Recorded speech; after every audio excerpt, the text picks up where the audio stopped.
ধর্মের নামে বিভাজনের রাজনীতি গণতন্ত্রের জন্য বিপজ্জনক। হাড়োয়ায় বিজেপিকে আক্রমণ মুফতি আব্দুল মাতিনের। হাড়োয়া বিধানসভা কেন্দ্রের নির্বাচনী আবহে রাজনৈতিক উত্তাপ ক্রমশ বাড়ছে। এই পরিস্থিতিতে ধর্ম ও রাজনীতির মেলবন্ধন নিয়ে সরব হলেন তৃণমূলের প্রার্থী মুফতি আব্দুল মাতিন। বসিরহাটের হাড়োয়া বিধানসভার গোপালপুর 2 নম্বর গ্রাম পঞ্চায়েতের ভবানীপুর এলাকায় আয়োজিত এক কর্মী সভা থেকে তিনি সরাসরি আক্রমণ শানালেন কেন্দ্রের বিজেপি সরকারের বিরুদ্ধে। সভায় বক্তব্য রাখতে গিয়ে মুফতি আব্দুল মাতিন বলেন, ধর্মচরণ ব্যক্তিগত বিষয়, এটি মানুষের বিশ্বাস ও সংস্কৃতির অংশ, কিন্তু সেই ধর্মকেই রাজনৈতিক স্বার্থে ব্যবহার করে দেশজুড়ে উন্মাদনার পরিবেশ তৈরি করা হচ্ছে, যা গণতন্ত্রের পক্ষে বিপজ্জনক। তার অভিযোগ, বিজেপি পরিকল্পিতভাবে ধর্মকে হাতিয়ার করে বিভাজনের রাজনীতি করছে এবং বাংলার বহুত্ববাদী সংস্কৃতিকে আঘাত করছে। তিনি আরও দাবি করেন, বাংলার সংস্কৃতি সবসময়ই সাম্প্রদায়িক সম্প্রীতি ও সহাবস্থানের প্রতীক। এই বাংলায় হিন্দু, মুসলিম, শিখ, খ্রিস্টান সকলকেই মিলেমিশে থেকেছে, কিন্তু এখন বাইরে থেকে বিভেদের রাজনীতি চাপিয়ে দেওয়ার চেষ্টা হচ্ছে। তার মতে, ধর্মের নামে বিদ্বেষ ছড়িয়ে রাজনৈতিক ফায়দা তোলার চেষ্টা গণতান্ত্রিক কাঠামোকে দুর্বল করে দেয়। সভায় উপস্থিত তৃণমূলের হাড়োয়া ব্লক 1 নম্বর সভাপতি শফিক আহমেদও একই সুরে বিজেপিকে কটাক্ষ করেন। তিনি বলেন, বাংলার মাটি কখনো ঘৃণার রাজনীতি মেনে নেয় না। এখানে উৎসব মানে সবার উৎসব, কিন্তু বিজেপি সেই সংস্কৃতিকে বিকৃত করে মানুষে মানুষে দূরত্ব বাড়াতে চাইছে। বসিরহাট থেকে প্রদীপ সরকারের রিপোর্ট, বিগ নিউজ বাংলা।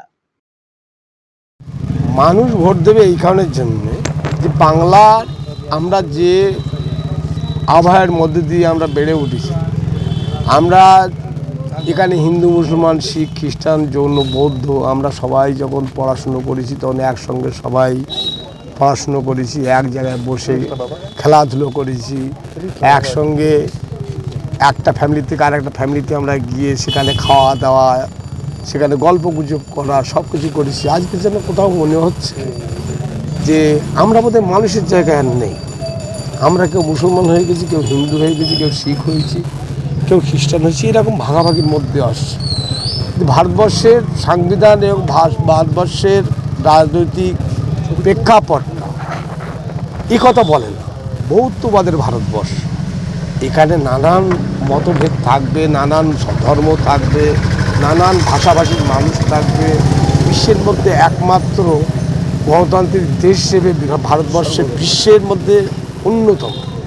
এই অন্যতম দেশকে আজকের ধর্মের মানে কি বলবো, যে একেবারে খালি চোখে না দেখে কালো চশমা পরিয়ে যে আবেগতাড়িত হয়ে মানুষ দেখছে, তাতে আজকের যে আমরা যেটা চিল্লাচ্ছি, আগামী দিন এই চিল্লানোটা কতটা কার্যকর হবে জানি না, তবে খারাপের দিকে খুব বেশি যাবে। তাতে আমরা কেউ একসঙ্গে থাকতে পারব। সেই থাকার জন্য আজকের আমাদের সাহেব, আমাদের এই 121 হাড়োয়া বিধানসভার ক্যান্ডিডেট হাজি আব্দুল মাতিন সাহেব, তিনি যে বার্তাটা দিচ্ছেন নানার ভাবনার চিন্তার থেকে, এই বার্তাটা আমাদের রাখতেই হবে এই কারণের জন্য যে বাংলায় বারবার যে কথা তারা এসে বলছে দিল্লি থেকে এসে, সেই কথাটা মানুষ হয়তো একটা শ্রেণী মানুষ খাচ্ছে আর উন্মাদ হয়ে পড়ছে। যেমন উত্তরপ্রদেশের মুখ্যমন্ত্রী, ভারত দেশের মধ্যে সবচেয়ে বড় একটা রাজ্য উত্তরপ্রদেশের মুখ্যমন্ত্রী, সে বলছে স্বামী বিবেকানন্দ বলেছিল আমাকে রক্ত দাও, আমি তোমাদের স্বাধীনতা দেবো। এই যে ভুল একটা ইতিহাস, এবং তারা জীবনে কোনোদিন এই স্বাধীনতা সংগ্রামী ব্যাপারটা তারা জানতো না। ওনার বোধহয় 51 বছর বয়স, 51 বছর বয়সে ধর্ম দেখেছে, অনেক কিছু পড়াশুনো করেছে। একজন মুখ্যমন্ত্রী 2 টার্মস, এই মুখ্যমন্ত্রী হওয়ার পরে তার অন্তত এই দেশের যে সমস্ত স্বাধীনতা সংগ্রামীরা ছিল, যারা ধর্ম যাচকরা ছিল, তাদের ভাবনা, তাদের কথাবার্তা বলতে গেলে একটু হিসেব করে বলা উচিত বলে আমি মনে করি। বাংলার কৃষ্টির জন্য, কালচারের জন্য, বাংলার কৃষ্টির জন্য, কালচারের জন্য ক্ষতিকর মানে কি, বাংলাকে ভুলাতে চাইছে। যে সহজ পাঠ লিখেছিল ঈশ্বরচন্দ্র বিদ্যাসাগর, আর বর্ণপরিচয় লিখেছিল রবীন্দ্রনাথ ঠাকুর। তাহলে বাংলাটা কোথায় নিয়ে যাচ্ছে? শিক্ষা ব্যবস্থায় এবং সামাজিক যে ভাবমূর্তি আস্তে আস্তে নষ্ট করছে না? সামাজিক ভাবমূর্তি নষ্ট হয়ে গেলে তো বাংলা শেষ হয়ে যাবে। Thank you. মানুষকে যদি ধর্মীয় উন্মাদনা থেকে যদি বোঝানো যায় ধর্ম ভালো, ধর্ম বিশ্বাস ভালো, ভালো ধার্মিক হওয়াটা আরও ভালো, ধর্ম চর্চা করা, ধর্ম নিয়ে বেঁচে থাকা খুবই ভালো। ধার্মিক মানুষের দ্বারায় ব্যক্তি, পরিবার, সমাজ কখনো অপবিত্র হয় না।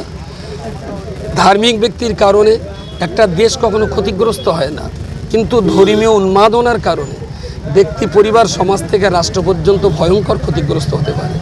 তাই আমার দৃষ্টিতে ধর্ম ভালো, কিন্তু ধর্মীয় উন্মাদনাটা কখনোই ভালো নয়।